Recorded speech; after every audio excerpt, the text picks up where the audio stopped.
जबलपुर के बरगी बांध में हाल ही में हुए एक दर्दनाक हादसे की जांच के संबंध में न्यायिक आयोग की कार्यवाही तेजी से आगे बढ़ रही है। न्यायमूर्ति संजय द्विवेदी ने मीडिया से बातचीत में बताया कि जांच अभी अपने प्रारंभिक दौर में है, जहां गवाहों को बुलाकर उनके बयान दर्ज किए जा रहे हैं। इसी कड़ी में एक अधिवक्ता और समाज सेवी द्वारा संयुक्त रूप से एक नई याचिका प्रस्तुत की गई है, जिसमें हादसे से जुड़ी विभिन्न खामियों को उजागर करने के साथ साथ भविष्य के लिए महत्वपूर्ण सुझाव भी दिए गए हैं। आयोग ने इस याचिका को रिकॉर्ड पर ले लिया है और कहा है कि उचित समय पर इस पर संज्ञान लिया जाएगा और आवश्यकता पड़ने पर संबंधित व्यक्ति को आयोग के समक्ष उपस्थित होने के लिए भी निर्देशित किया जाएगा। न्यायमूर्ति संजय द्विवेदी ने यह भी स्पष्ट किया कि वर्तमान में किसी भी प्रकार का अंतिम निष्कर्ष निकालना या किसी की जिम्मेदारी तय करना जल्दबाजी होगी। शुरुआती दौर में अब तक 3 लोगों के बयान दर्ज किए जा चुके हैं, जबकि आम जनता और समाज सेवियों की ओर से 3-4 शिकायतें प्राप्त हुई हैं।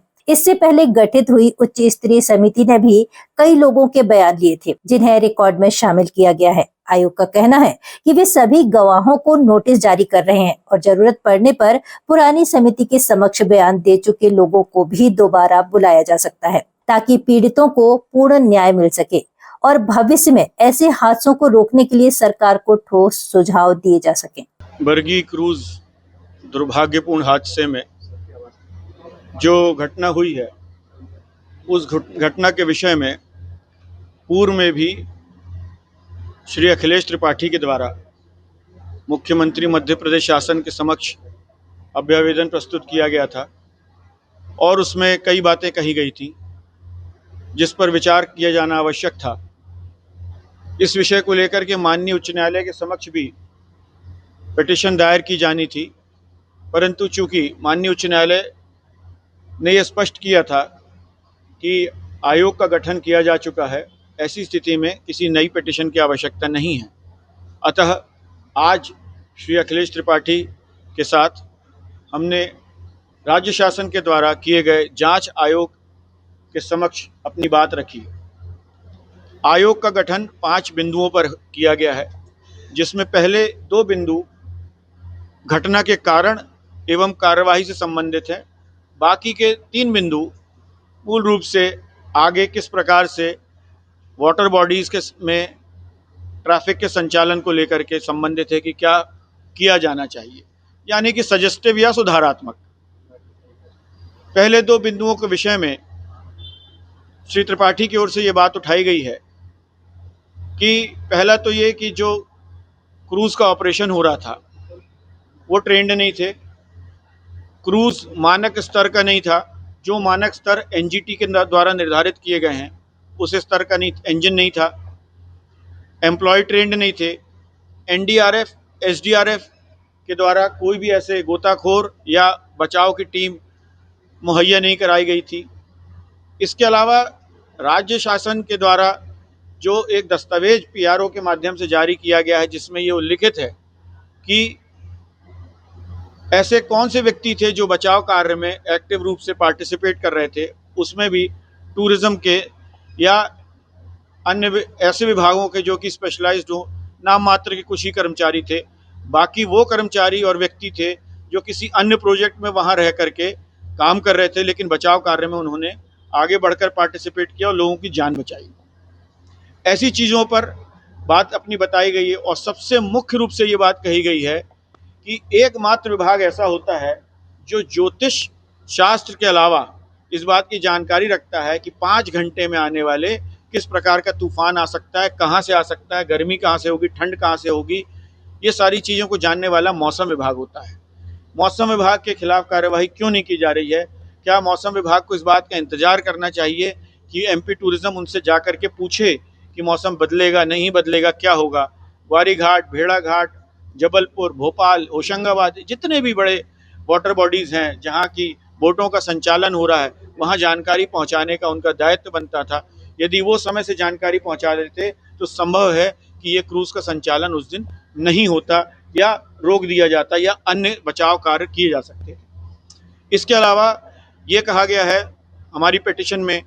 कि एक विंड मीटर होता है, जो कि बहुत ही साधारण सा, बहुत सस्ता सा ही एक इक्विपमेंट है, जो कि सभी वाटर बॉडीज़ के आसपास लगाया जाता है जो विंड की स्पीड को बताता है, हवा की स्पीड को बताता है, यदि वो वहाँ लगा होता तो शायद ये घटना नहीं होती। लोकल एमपी टूरिज्म के अधिकारियों को भी इस बात की जानकारी लगती कि यहाँ पर विंड मीटर लगा है और आने वाली विंड की स्पीड ये है। और इसके अलावा ये कहा गया है कि जो इंश्योरेंस है, वो इंश्योरेंस राज्य शासन के द्वारा या टूरिज्म के द्वारा, जो भी विभाग है उनके द्वारा नहीं किया गया। ऐसी स्थिति में जो लोग मारे गए हैं या हादसे के शिकार हुए हैं, उनको भटकना पड़ेगा, उनका पूरे जीवन का जो अपना एक व्यवस्था थी वो ख़त्म हो गई और राज्य शासन इसके लिए जिम्मेदार है और राज्य शासन के द्वारा इसके लिए आवश्यक कार्यवाही नहीं की गई। यदि बीमा किया जाता और आगे भी बीमा कराया जाना चाहिए, चाहे वो भेड़ाघाट हो, चाहे ग्वारी घाट हो, चाहे ऐसी कोई भी नदी हो जहाँ ट्रांसपोर्ट भी हो रहा है, आदमी मोटरसाइकिल लेकर के भी जा रहा है, तो वो बीमा उसका होना चाहिए। और बीमा कैसे होगा कैसे नहीं होगा, ये राज्य शासन की जिम्मेदारी उनको देखना है। आज आयोग ने 1 घंटे तक हम लोगों को सुना, पूरे धैर्य के साथ हमको समय दिया और इस पर जो है आगे कार्रवाई की जाएगी। हमने उनसे निवेदन किया है कि जिन अधिकारियों के स्टेटमेंट पहले लिए जा चुके हैं, हमारी बातों के कहने के अलावा आगे जो हम साक्ष्य देना चाहते हैं उनको देखने के बाद में उन अधिकारियों को दोबारा बुला करके सुना जाना चाहिए, उनसे पूछताछ की जानी चाहिए, जिस पर आयोग ने विचार करने के लिए आश्वासन दिया। अभी जांच जो है वो जारी है, प्रारंभिक स्तर पे है जांच और गवाहों के बयान लिए जा रहे हैं, गवाहों को बुलाया जा रहा है और आज भी एक अधिवक्ता के साथ एक समाज सेवी द्वारा एक याचिका प्रस्तुत की गई है जिसमें क्रूज हादसे से संबंधित जो खामियां हैं उसको उजागर किया गया है और कुछ उन्होंने सुझाव दिए हैं। उनकी याचिका को रिकॉर्ड पे लिया गया है, समय आने पर उसका संज्ञान लिया जाएगा। आवश्यक हुआ तो संबंधित व्यक्ति को कथन रिकॉर्ड कराने के लिए कोर्ट में बुलाए आयोग के समक्ष उपस्थित करवाया जाएगा। तो इसलिए अभी कोई भी ओपिनियन ड्रॉ करना या किसी भी बारे में या किसकी गलती है, कौन इरिस्पॉन्सिबल है, किसकी जिम्मेदारी थी जो नहीं की गई, ये ओपिनियन ड्रॉ करना जो है वो अभी उचित नहीं है। ये बहुत इनिशियल स्टेज की इंक्वायरी है, अभी इस तरह भी बिल्कुल शुरुआती दौर में है। इसलिए आप लोग इस चीज़ को ये समझें कि इंक्वायरी चलने दीजिए, अभी समय लगेगा और जो भी होगा, जो भी इसका रिस्पॉन्सिबल आदमी है, जो भी लोग इसके जिम्मेदार हैं, उनके खिलाफ उचित कार्रवाई होगी, जो पीड़ित हैं उनको उचित न्याय मिलेगा और जो आवश्यक सुझाव हो सकते हैं ताकि भविष्य में ऐसी दुर्घटनाओं को टाला जा सके, इसलिए आयोग उसके उचित सुझाव सरकार के समक्ष रखेगा, सरकार को देगा। अभी विभाग से कोई शिकायत नहीं है, आम आदमियों ने, जो समाज सेवी हैं उन लोगों ने और जो जिन्होंने क्रूज हादसे से रिलेटेड जिनके पास कुछ जानकारियां हैं, ऐसी अभी लगभग 3 या 4 शिकायतें आई हुई हैं और उनको रिकॉर्ड पे लिया गया है। गवाह कथन होने के बाद उनको देखा जाएगा, आवश्यक हुआ तो उन संबंधित व्यक्तियों को भी आयोग के सामने बुला के उनके कथन भी लिए जाए। अभी 3 लोगों के बयान लिए, पूर्व में जो समिति बनी थी उसने बहुत से लोगों के बयान लिए हैं, मगर उन बयानों में अभी वो रिकॉर्ड पे हैं। आयोग ने केवल 3 लोगों को अभी बुलाया है और गवाहों को नोटिस जारी किए गए हैं, उनके बयान लिए जाएंगे। आवश्यकता हुई तो पुरानी जो समिति थी, उच्च स्तरीय समिति जो जांच कर रही थी, उनमें जो कथन लिए गए हैं उन व्यक्तियों को भी दोबारा बुलाया जाएगा। अगर आयोग को उचित लगेगा तो उनको नोटिस जारी करके पुनः बुलाएं।